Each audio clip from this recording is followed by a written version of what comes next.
বাতাস এখন বারুদের গন্ধে ভারী। মধ্যপ্রাচ্যের আকাশে উঠছে যুদ্ধের শকুন। ইসরায়েল আর আমেরিকার হুমকির মুখে ইরান এবার আর একা নয়। তেহরানের রাজপথে যখন যুদ্ধের মহড়া চলছে, তখন মস্কোর ক্রেমলিন থেকে এলো সেই ঘোষণা, যা হোয়াইট হাউসের ঘুম কেড়ে নিয়েছে। রাশিয়া স্পষ্ট জানিয়ে দিয়েছে, ইরানের ওপর হামলা মানে রাশিয়ার ওপর হামলা।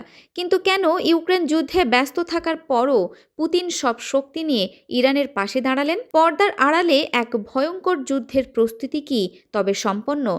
আজ আমরা উন্মোচন করব ইরান ও রাশিয়ার সেই গোপন সামরিক চুক্তির নথিপত্র।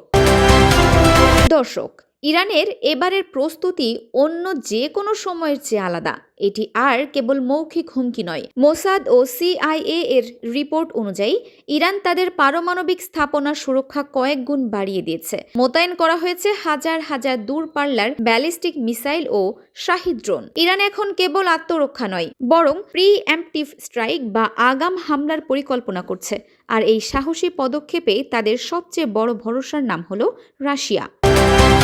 ইউক্রেন যুদ্ধে ইরান রাশিয়াকে ড্রোন দিয়ে সাহায্য করেছিল। এখন পুতিন সেই ঋণের সুদ পরিশোধ করছেন। রাশিয়া তাদের অত্যাধুনিক S-400 ডিফেন্স সিস্টেম এবং সুখোই 35 যুদ্ধবিমান ইরানে পাঠানোর প্রক্রিয়া শুরু করেছে। এটি এমন এক সিস্টেম যা আমেরিকার F-35 স্টিলথ ফাইটারকেও শনাক্ত করতে পারে। পুতিন জানেন, ইরান পতন হলে মধ্যপ্রাচ্যে রাশিয়ার আধিপত্য শেষ হয়ে যাবে।